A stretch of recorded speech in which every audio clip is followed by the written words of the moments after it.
রমজানের ভিতরে আল্লাহ সুবহানাহু ওয়া তাআলা কদরের রাত্রিতে কোরআনকে নাযিল করেছেন। এবার কোরআনের দুইটি পরিচয় বলে দিই। কোরআনকে জিজ্ঞাসা করো, হে কোরআন তুমি পৃথিবীতে কোথায় এসেছো তুমি বলে দাও। কোরআন জবাব দিয়ে বলবে লা উকসিমু বিহাদাল বালাদ।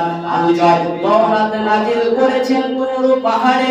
আল্লাহ বলছেন ওয়া তুর সিনিন, আমার কাছে তুর পাহাড়টাই সম্মানীয়, সারা শহরটাই সম্মানীয় নয়, আমার কাছে তুর পাহাড়টাই সম্মানীয়। হে কোরআন তুমি বলো পৃথিবীতে তুমি কোথায় এসেছো?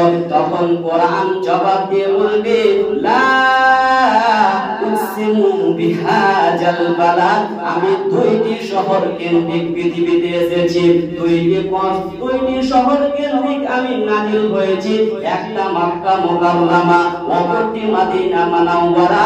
এই দুইটি শহর কেন্দ্রিক আমি স্থান পেয়েছি, আমি সেই দুইটি শহরে আমি স্থান পেয়েছি।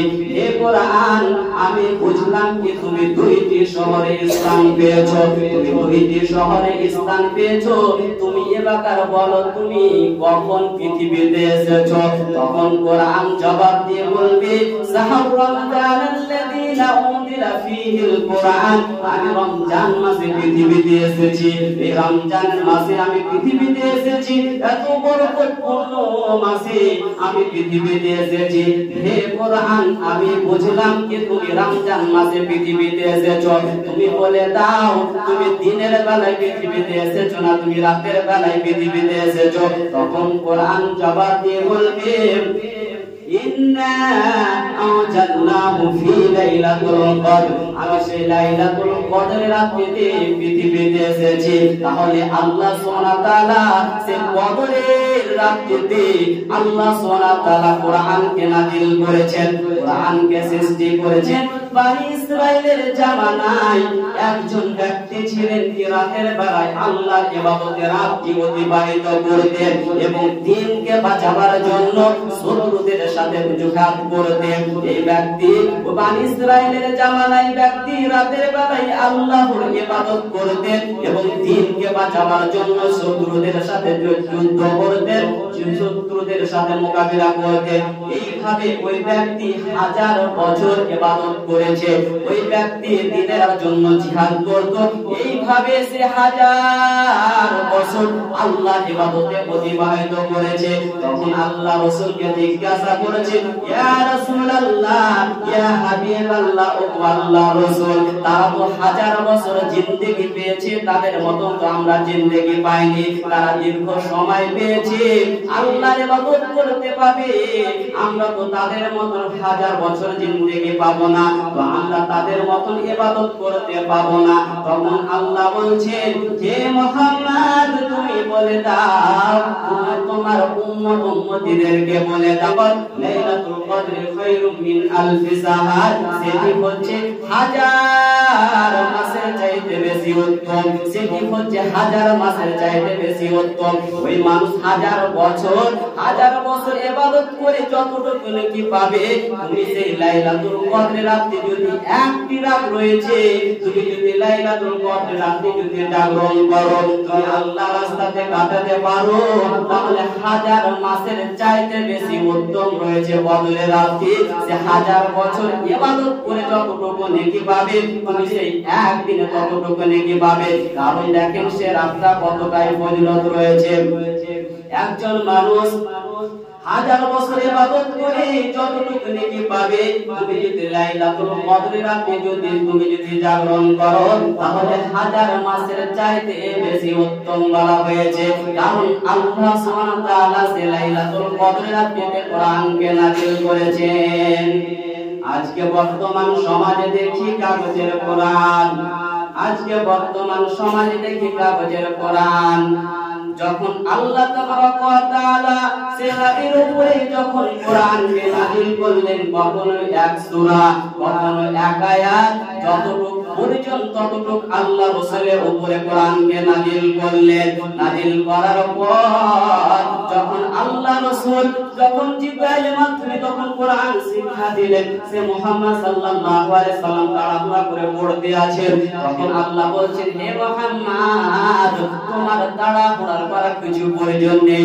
আমি রয়েছি তোমার দিলে, তোমার অন্তরে ভরে দেব, তোমার চিন্তা করার কিছু প্রয়োজন নেই। তখন আল্লাহ রাসূল সে কোরআন শুনে মুখস্থ করে রাখতেন এবং সাহাবীদেরকে শোনাতেন। সাহাবীরাও সে কোরআনকে মুখস্থ করে রাখতেন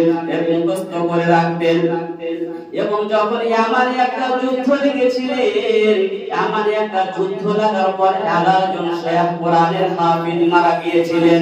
যখন ইয়ামানে যুদ্ধ হয়েছিলেন 1000 কোরআনের হাফিজ মারা গিয়েছিলেন। নবীজির জামানায় কোরআনের হাফিজ ছিল। যখন মারা যায়, যখন আল্লাহ রাসূল বিদায় হয়ে চলে যায়, উমর বিদায় হয়ে চলে যায়, কার মানুষ এখানে যে কোরআন তেলাওয়াত করত, তো এখানকার মানুষ বলছে তোমার কোরআন ভুল, আমার কোরআনটা ঠিক। এখানকার মানুষ ওখানে গিয়ে কোরআন তেলাওয়াত করছে, ওখানকার মানুষ বলছে তোমার কোরআন ভুল, আমার কোরআন ঠিক। তখন আল্লাহ বলছে, আমি কোরআনকে 7 রকম ভাষা দিয়ে কোরআনকে নাযিল করেছি। আল্লাহ সুবহানাহু ওয়া তাআলা সে কোরআনকে 7 রকম ভাষা দিয়ে কোরআনকে নাযিল করেছে। তাহলে পশ্চিমবঙ্গে অনেক রকম ভাষা রয়েছে, কেউ বাংলা বলে, কেউ খোরঠা বলে, আর আরবিতে আরাবিয়ান ভাষা রয়েছে, তারা আরবিতে ভাষা বলে, কেউ ফার্সি বলে, কেউ হিন্দি বলে, অনেক রকম ভাষা রয়েছে। আল্লাহ সুবহানাহু ওয়া তাআলা কোরআনকে 7 রকম ভাষা দিয়ে কোরআনকে সৃষ্টি করেছে। সেই কোরআনকে আল্লাহ সুবহানাহু ওয়া তাআলা সেই কদরের রাত্রিতে এই সৃষ্টি করেছে, যে কদরের রাত্রিতে আল্লাহ সুবহানাহু ওয়া তাআলা নাযিল করেছেন। তার কারণে সে কদরের রাত্রি এতটাই ফজিলত রয়েছে, এতটাই মর্যাদা রয়েছে। তাহলে সেই লাইলাতুল কদর রাতে এতটাই ফজিলত কেন? সেই রাত্রিতে আল্লাহ সুবহানাহু ওয়া তাআলা সেই কোরআনকে সৃষ্টি করেছেন, তার কারণে সেই লাইলাতুল কদর রাতটি এতটাই ফজিলত রয়েছে। কারণ একটি মানুষ 1000 বছর ইবাদত করে যতটুকু নেকি পাবে, আপনি যদি লাইলাতুল কদর রাতে যদি জাগেন, তাহলে তার চাইতে বেশি আপনি নেকি পাবেন, আল্লাহ সুবহানাহু ওয়া তাআলা বলছেন। তাহলে আমাদেরকে সেই লাইলাতুল কদর রাতটি তালাশ করতে হবে। লাইলাতুল কদর রাতটি কোথায় রয়েছে আমাদেরকে সন্ধান করতে হবে। আমাদেরকে সেই লাইলাতুল কদর রাতটি আমাদেরকে খুঁজে বের করতে হবে। আল্লাহ রাসূল সাল্লাল্লাহু আলাইহি সাল্লাম বলছেন যে তোমরা সেই রমজানের শেষ দশকে, রমজানের তোমরা শেষ দশকে তোমরা লাইলাতুল কদর রাতটি তালাশ করো। তাহলে আল্লাহ রাসূল বললেন যে তোমরা রমজানের শেষ দশকে তোমরা লাইলাতুল কদর রাতটি তালাশ করো। সেটি হচ্ছে একটি এমন রাত রয়েছে, সেটি 1000 মাসের চাইতে বেশি উত্তম। আল্লাহ রাসূল সাল্লাল্লাহু আলাইহি সাল্লামকে সে নির্দিষ্ট দিনটা, সে নির্দিষ্ট রাতটাকে দেখানো হয়েছিল, কোন রাতে কোরআনকে অবতীর্ণ করা হয়েছিল, সেই রাতটাকে আল্লাহ সুবহানাহু ওয়া তাআলা দেখাচ্ছিলেন সেই মুহাম্মদ সাল্লাল্লাহু আলাইহি সাল্লামকে, আবারও কিন্তু ভুলিয়ে দেওয়া হয়েছিল। তার কারণে আল্লাহ রাসূল বলেছেন তোমরা রমজানের শেষ দশকে তোমরা লাইলাতুল কদর রাতটি তালাশ করো। তাহলে আমাদেরকে সেই লাইলাতুল কদর রাতটি আমাদেরকে তালাশ করতে হবে। আল্লাহর রাস্তায় ইবাদত করতে হবে, আল্লাহর রাস্তায় আমাদেরকে কাটাতে হবে। এমন একটা রাত রয়েছে, সেটি হচ্ছে 1000 মাসের চাইতে বেশি উত্তম বলা হয়েছে। আপনি জীবনে যত পাপ করেছেন সব পাপটা মাফ হয়ে যাবে। সম্মানিত উপস্থিতি, কতটাই ফজিলত রয়েছে সেই রাতটা। তাহলে আয়েশা রাদিয়াল্লাহু তাআলা জিজ্ঞাসা করছেন, ইয়া রাসূলুল্লাহ, সেই লাইলাতুল কদর রাতে আমরা কি করব, আমাদের করণীয় কি? তখন আল্লাহ রাসূল শিখিয়ে দিয়েছেন তোমরা এই দোয়াটি পড়বে, আল্লাহুম্মা ইন্নাকা আফুউন তুহিব্বুল আফওয়া ফা'ফু আননি। ইয়া আল্লাহ, আপনি ক্ষমা করুন। ইয়া আল্লাহ, আপনি ক্ষমাকে আপনি ভালোবাসেন। ইয়া আল্লাহ, তুমি আমাকে ক্ষমা করুন।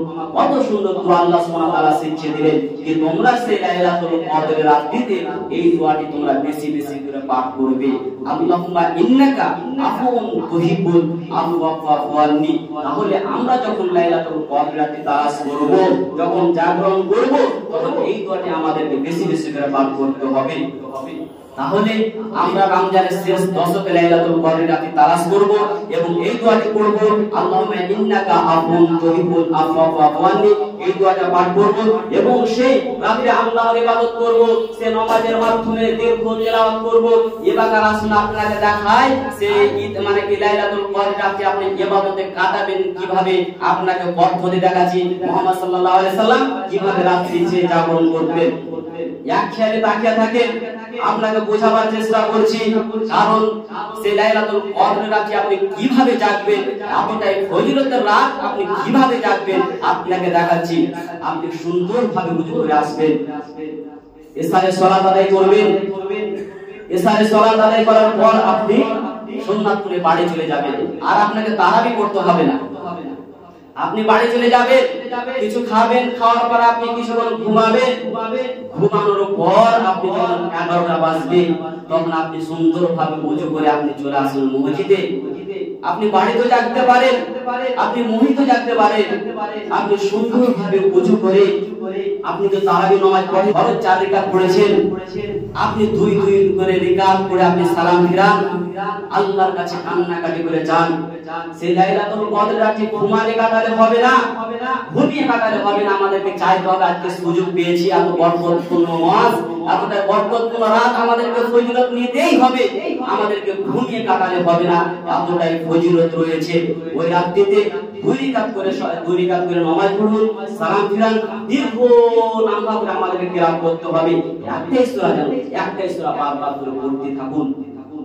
রুকুতে যান, যতক্ষণ পর্যন্ত আপনি রুকুতে থাকতে পারবেন ততক্ষণ পর্যন্ত রুকুতে থাকবেন এবং আবার সেই রুকু থেকে উঠে যান, আবার সিজদাতে যান, যতক্ষণ পর্যন্ত আপনি সিজদাতে থাকতে পারবেন ততক্ষণ পর্যন্ত থাকুন। এইভাবে আপনি 8 রাকাত পড়ুন, দেখবেন আপনার গোটা রাত কেটে যাবে আল্লাহর ইবাদতে।